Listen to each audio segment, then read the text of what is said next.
अस्सलामुअलैकुम नाज़रीन एवरीथिंग से यहाँ यूट्यूब चैनल पर खुशामदीद कहते हैं। आज की हमारी इस वीडियो का मौजू है कि प्याज काटें और आँखों में आंसू ना आए। तो हाँ, आज हम आपको प्याज काटने के ऐसे तरीके बताएंगे कि जैसे आप जितने मर्ज़ी प्याज काट लें आपकी आँखों से आंसू नहीं आएंगे। तो शुरू करते हैं आज की वीडियो।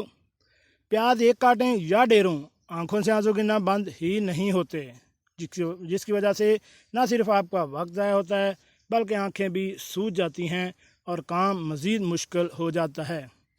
लेकिन अब और नहीं, आज हम आपको प्याज काटने के चंद ऐसे तरीके बताते हैं जिनको आजमा कर आप रोज़ाना चाहे कितने ही ढेर सारी प्याज काट लें, आपको एक आंसू भी नहीं आएगा और आप बआसानी प्याज काट कर अपने काम को फौरी ख़त्म भी कर लेंगे।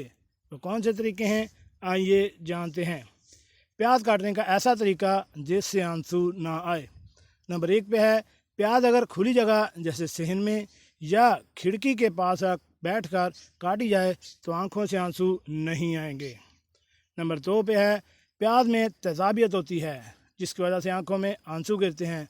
अगर आप सलाद वगैरह के लिए प्याज काट रहे हैं तो प्याज को छीलकर एक प्याले में पानी लें और इसमें सारे प्याज डालकर अब इसे काटें, आंसू नहीं आएंगे। नंबर 3 पे है, अगर आप चाहते हैं कि प्याज का छिलका उतारना हो या प्याज काटनी हो बिल्कुल भी आंसू ना आए तो प्याज को बिना छिले यानी छिलके समेत 5 से 7 मिनट के लिए डीप फ्रीज़र में रख दें और फिर निकाल कर काट लें। ऐसा करने से प्याज कटनी हो या छीलनी हो आंसू बिल्कुल नहीं आएंगे। नंबर 4 पे है, नानी और दादी के टोटके भी किसी से काम नहीं। अक्सर शेफ भी यही मशवरा देते हैं कि प्याज काटने लगें तो प्याज का मोटा सा छिलका उतार कर इसे कान के पीछे लगा लें। अब जितनी चाहे प्याज काटें, आंसू नहीं आएंगे।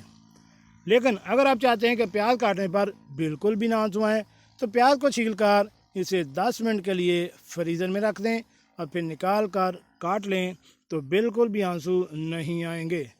बड़े बड़े होटलों के शेफ़ जो दिन भर में कई किलो प्याज काटते हैं वो भी यही नुस्खे अपनाते हैं। जी नाज़रीन, कैसी लगी आज की हमारी ये प्याज काटने के मतलब दिलचस्प और मालूमाती वीडियो। उम्मीद है आप इस तरीके से अगर प्याज काटेंगी तो आपकी आंखों में भी आंसू नहीं आएंगे।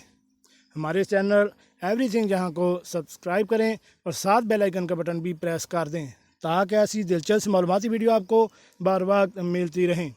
मिलते हैं एक नई वीडियो के साथ। अस्सलाम वालेकुम।